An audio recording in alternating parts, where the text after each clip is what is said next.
2013-তে budget বইতে লেখা যুব উৎসাহ প্রকল্প, যা পরিবর্তিত হয়ে নেতাজি ইন্ডোর স্টেডিয়ামে মাননীয় মুখ্যমন্ত্রীর মুখের ভাষণে যুবশ্রীতে পরিণত হয়েছিল, তাকেই নির্বাচনের আগে ভয়ঙ্কর বেকারত্ব, ভয়ঙ্কর দারিদ্র্য, লক্ষ লক্ষ যুবক ছেলেরা,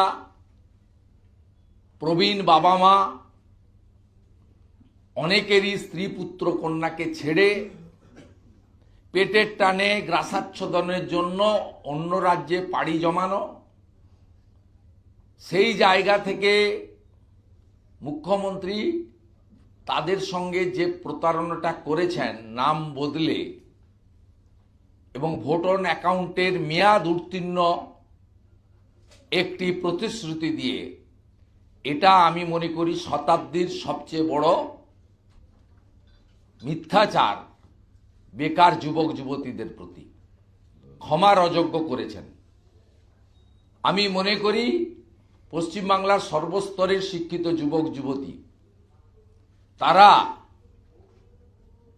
এই যে মিথ্যাচার এবং 13 সাল থেকে যে মিথ্যাচার তিনি চালাচ্ছেন, এই ভণ্ডামির ইতি ঘটাবেন এবং ভারতীয় জনতা পার্টির সরকার পশ্চিমবঙ্গে আনবেন, যে সরকার 21টি রাজ্যের মতো বা ভারত সরকারের বিভিন্ন দপ্তরের মতো পরিচ্ছন্ন স্বচ্ছতার ভিত্তিতে, ওএমআর সিট ওএমআর এর ভিত্তিতে, একাডেমিক কেরিয়ারের মার্কসের ভিত্তিতে, এসসি এসটি, রিয়েল ওবিসি এবং ফিজিক্যালি চ্যালেঞ্জ সহ এক্স সার্ভিসম্যানদের যে রিজার্ভেশন আছে, সাথে আগামী দিনে অগ্নিবীরদেরও ইনক্লুড করে স্বচ্ছতার সঙ্গে মেধা অনুযায়ী পরীক্ষার মাধ্যমে যেভাবে ভারত সরকার এবং 21টি বিজেপি রুল সরকার দেয়, চাকরি দেয়, সে কাজ করবে। এর ডিটেলস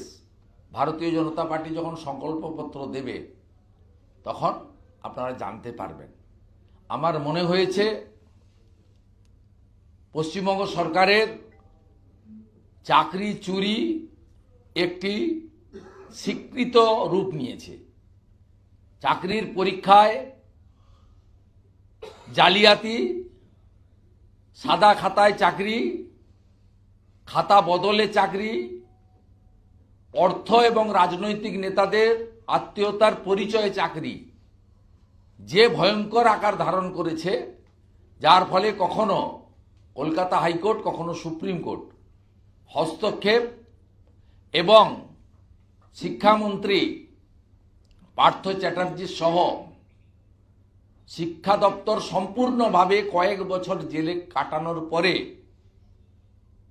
তাদের বিরুদ্ধে সুনির্দিষ্ট অভিযোগে একাধিক চার্জশিট হওয়ার পরে তাদের সম্পত্তি ইডি বাজেয়াপ্ত করার পরে, অ্যাকাউন্ট ফ্রিজ করার পরে মাননীয় মুখ্যমন্ত্রী আর চাকরির ঝুঁকি নিতে নারাজ।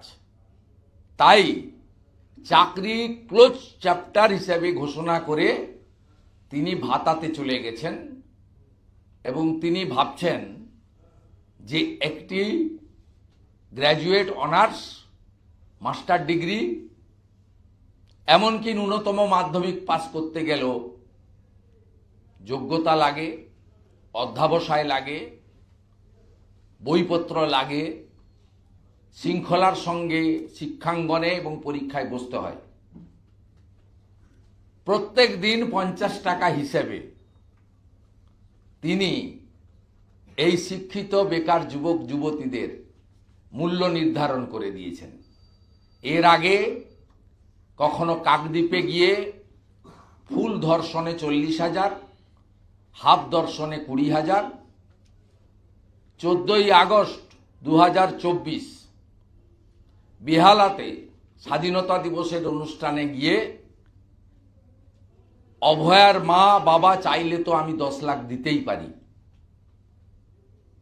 এইভাবে পশ্চিমবাংলার স্নাতক সাম্মানিক, master degree, basic trained, BEd, vocational training প্রাপ্ত, আইটিআই ট্রেনিং প্রাপ্ত, ফিডার ওয়েল্ডার, ফায়ার, নানা ধরনের ট্রেনিং প্রাপ্ত, সর্বোপরি মাধ্যমিক উত্তীর্ণ এদেরকে আপনি প্রত্যেক দিন 50 টাকা দিয়ে এদের দাম নির্ধারণ করে দিয়েছেন। আর আপনি চাকরি দেওয়ার বিষয়টা ক্লোজ করে দিয়েছেন এই কারণে আপনার আত্মীয়ারও শিক্ষাকর্মী হিসেবে বীরভূম থেকে পাওয়া চাকরি সুপ্রিম কোর্টের অর্ডারে চলে গেছে। তাই আগামী দিনে আপনি স্বপ্ন দেখছেন চতুর্থবারের মুখ্যমন্ত্রী হবেন, সেই কারণে চাকরির বিষয়টাকে ক্লোজ চ্যাপ্টার হিসেবে আপনি বলেছেন। আমরা এর নিন্দা করি। ভারতীয় জনতা যুব মোর্চা রাজ্য জুড়ে চাকরি চাই, বিজেপি তাই এই কর্মসূচি পালন করছে। যুবকরা পোস্টকার্ড ফেলুন এবং শপথ নিন, যখনই নির্বাচন হবে no vote to Mamata. Chandrima Bhattacharya যে সামগ্রিকভাবে তার ভাষণে আপনার এই যে ইস্যুটা আপনি তুলে ধরেছিলেন সেটা নিয়ে কোনো আলোচনাই করলেন না, আলোকপাত করলেন না। বলবে কি? এই ডকুমেন্টগুলো কি করে বলবে? ডকুমেন্টগুলোকে কি করে অস্বীকার করবে? অস্বীকার করবে কি করে? আমি তো সমস্ত তথ্য, ডকুমেন্ট এবং মুখ্যমন্ত্রীর ভাষণ, এবং এই প্রোগ্রামটা তৃণমূল কংগ্রেসের প্রোগ্রাম ছিল না। এই দুটো প্রোগ্রাম যে দেখিয়েছি, দুটো ইলেকট্রনিক্স মিডিয়ার আর্কাইভ থেকে নিয়ে, এই দুটো তো সরকারি প্রোগ্রাম ছিল নেতাজি ইন্ডোর স্টেডিয়ামে। এখানে একাধিক আইএএস অফিসার, আধিকারিক, একাধিক মন্ত্রীরা ছিলেন। এটার বলার কিছু নেই তো। এটা বলতে গেলে যে মিথ্যার অবতারণা করা দরকার, সেই ট্রেনিংটা নেওয়ার সময় পাননি চন্দ্রিমা ভট্টাচার্য। যদি 5 দিন পরে হতো তাহলে মুখ্যমন্ত্রী মিথ্যাতে ডক্টরেট তিনি শিখিয়ে পড়িয়ে দিতেন। এইভাবে বলবে, ওইভাবে বলবে, হ্যাঁ মাঝখানে তো দিয়েছিলাম, হ্যাঁ আবেদন তো কেউ করেনি, হ্যাঁ আগে তো যারা ছিল তারা তো বাইরে চলে গেছে, হ্যাঁ তারা তো ব্যাঙ্গালোরে চলে গেছে, খুঁজে তো পাইনি, আবার ভাবছি করবো, সব বলতে শেখানোর সুযোগ পাইনি। গতকালকে মুখ্যমন্ত্রী বক্তব্য রাখাকালীন খুব ইম্পর্টেন্ট ভাবে এসআইআর এর প্রসঙ্গ উত্থাপন না করে বিএসএফ কে কাঠগড়ায় দাঁড় করান। এটা ওনার অনেক দিনের। বিএসএফ অত্যাচার করছে। উনি তো, যাকে আমি বুদ্ধিজীবী বলি না, ভাতাজীবী বলি, শ্রীমতী অপর্ণা সেনকে দিয়ে বিএসএফকে, মুখ্যমন্ত্রী বহু জায়গায় বলেছেন থালা বাটি বাসন নিয়ে আপনারা সবাই বেশি আসুন, চাচারা, চাচিরা, ফুফুরা, বুবুরা, খালারা, যে যেখানে আছেন বেরিয়ে আসুন বলেছেন তো, প্রকাশ্যে বলেছেন। কোচবিহারে গিয়ে বলেছেন, কত জায়গায় গিয়ে বলেছেন, মুর্শিদাবাদে গিয়ে বলেছেন, লোককে তাঁতিয়েছেন।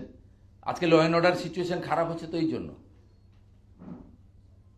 উনি তো গোটা সিএ কে এনআরসি বলে তো উনি মিছিল প্রথম করেছিলেন কলকাতাতে, সিথির মোড় থেকে শ্যামবাজার, কে একা ছিছি বলেছিলেন।